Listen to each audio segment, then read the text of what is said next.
ఆరోగ్య సురక్షిత మీద క్యాంపు పెట్టారు మేడం. ఓకే. పెట్టిన సంగతి నాకు తెలియకపోయినప్పుడు నాకు ఇంట్లో ఆరోగ్యం బాగాలేదు. అయితే నాకు బెస్ట్లో కొంచెం చిన్న గడ్డ తగిలినట్టుగా నాకు అనుమానం వచ్చి నేను నా అంతలకు నేనే బాధపడుకుంటున్నాను. బాధపడే టైంలో వాలంటరీ వచ్చి నాకు పెన్షన్ ఇవ్వడానికి వచ్చింది. ఆంటీ లెగవలేదు ఏంటంటే, నేను లెగవలేకపోతున్నానమ్మా, నాకు నొప్పి వస్తుంది, గడ్డ ఫస్ట్లో రాలేదు, మరి నాకు అనారోగ్యంగా ఉన్నట్టు భయం అనిపిస్తుంది అని అంటే, లేదు ఆరోగ్య సురక్షిత మీద క్యాంపు పెడుతున్నారా ఆంటీ, మీరు కంపల్సరిగా చూపించుకోవాలని అంది. సరే నాకు పెట్టిన కాడ చూపించమ్మా అన్న. తీసుకెళ్ళి మరుక్షణం నాకు భయం వస్తుంటే ఏమి వద్దమ్మా, మేము చూసి నీకు ఏదో చెప్తామన్నారు. చెప్పిన తర్వాత వాళ్ళు టెస్ట్ చేసి వాళ్ళు నాకు చెప్పలేకపోతున్నారు ఏమైంది అని చెప్పి. నేను టెన్షన్ పడుతుంటే పక్కకు పిలిచి వేరే వాళ్ళకి చెప్పారు, ఆమెని అర్జెంటుగా వేరే హాస్పిటల్కి తీసుకెళ్ళండి, కొంచెం బెస్ట్లో కొంచెం గడ్డ కనపడుతుంది అన్నారు. ఇక నేను ఇంటికి వెళ్ళి ఏడ్చుకుని నా కోడలకు ఆపరేషన్ చేయించి ఉన్నాను. నేనేం చేయాలి భగవంతుడా, నా పరిస్థితి బాగాలేదు.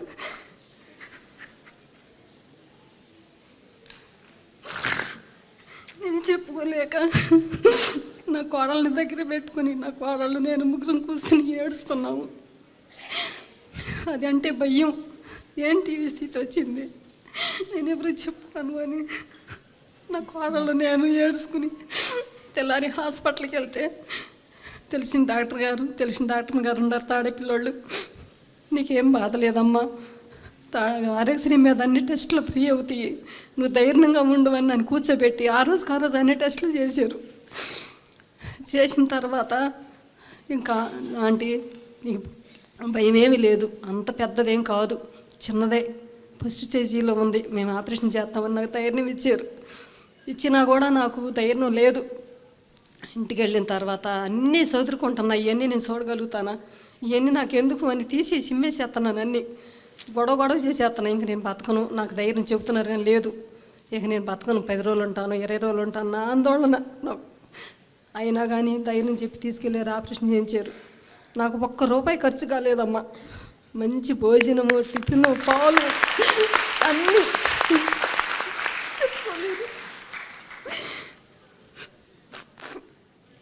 అన్నీ ఫ్రీగా ఇచ్చారు.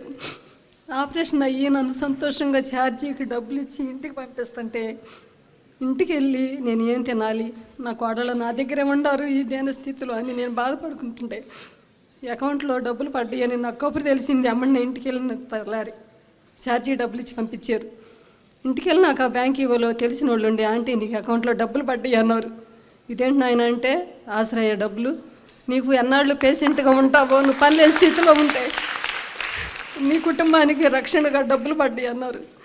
తండ్రిని ఉండవా నాయన, వాళ్ళ నాన్నబెట్టిన భిక్ష కొడుకు కూడా పెడుతున్నాడు, ఇంకా ఎంతమంది ఇంట్లో పెద్దోళ్ళు బతికుండాలి, అందరికీ కూడా నువ్వు సహాయం చేస్తున్నావని నేను ఆ రోజు నుంచి నేను ప్రార్థించుకుని నేను ప్రతి ఒక్కరికి చెబుతున్నాను, అందరూ కూడా ధైర్యంగా ఉండండి, చూపించుకోండి అని.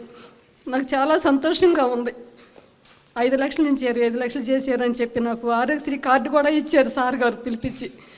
నాకు చాలా సంతోషంగా ఉంది.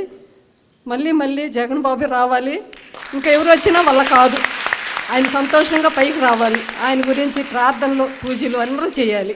ఇప్పుడు బాగుందమ్మా ఆరోగ్యం? ఇప్పుడు బాగుందా? మందులన్నీ కరెక్ట్గా వేసుకుంటున్నారా? కూడా ట్రీట్మెంట్ ఉంది ఈ రోజు కూడాను. అమ్మా ట్రీట్మెంట్ ఉండి ఇక్కడికి వచ్చారా? మన దగ్గరికి వచ్చినప్పుడు కూడా అప్పుడు ట్రీట్మెంట్ ఆ రోజే నేను బాధ వేసుకుని వచ్చా. పెట్టింది మనమైతే నాకు ఎందుకు జరగదు అన్న ధీమాతో వచ్చాను. డాక్టర్లు సిస్టర్లు అసలు మంచిగా నా పేరు గుర్తు పెట్టుకుని నన్ను బాగా చూసుకుంటారు. అసలు నిజంగా దేవుళ్ళు వాళ్ళు డాక్టర్లు కూడానమ్మా, వాళ్ళకి నిజంగా ఆఫీసి దేవుడు నిండుగా ఇవ్వాలి. అరుణ గారు, మీకు ఇప్పుడు ధైర్యం వచ్చిందా? కొంచెం ధైర్యం మామూలుగా కాదు మేడం. అవునా? నన్ను అడవిలో వెళ్తాను. జగన్ గారు ఇప్పుడు మీరు ఇంకా మిగతా వాళ్ళందరికీ ధైర్యం ఇవ్వాలి. నాతో పాటు మా ఇంటి దగ్గర ఆమె కూడా, నేను అడ్మిట్ అయిన రోజు ఒక ఆమె అడ్మిట్ అయ్యింది, అదే రోజు ఆపరేషన్ ఆమెకు కూడా ఒక 4 రోజులు అటు ఇటుగా. ఓకే. ఆమె ధైర్యం లేక చూయించుకోలేదు, నాతో పాటు చూయించుకుంది, ఆమె కూడా బాగుంది. ఇంకా చాలా మంది చెబుతున్నాను, నేను తీసుకెళ్తున్నాను కూడా అక్కడికి. ఓకే, అందరూ బాగా చూస్తున్నారు. ఫుల్ ధైర్యం వచ్చింది మేడం, అక్కడ డాక్టర్లు బాగా చూస్తున్నారని. మీరున్నందువల్ల మాకు ఎప్పుడు ధైర్యమే. ప్రతి ఇంట పెద్దోళ్ళు ముసలోళ్ళు అనేవాళ్ళు ఇటు వరకు లేరు, ఇప్పుడు ఉంటున్నారు ఆరోగ్యంతో.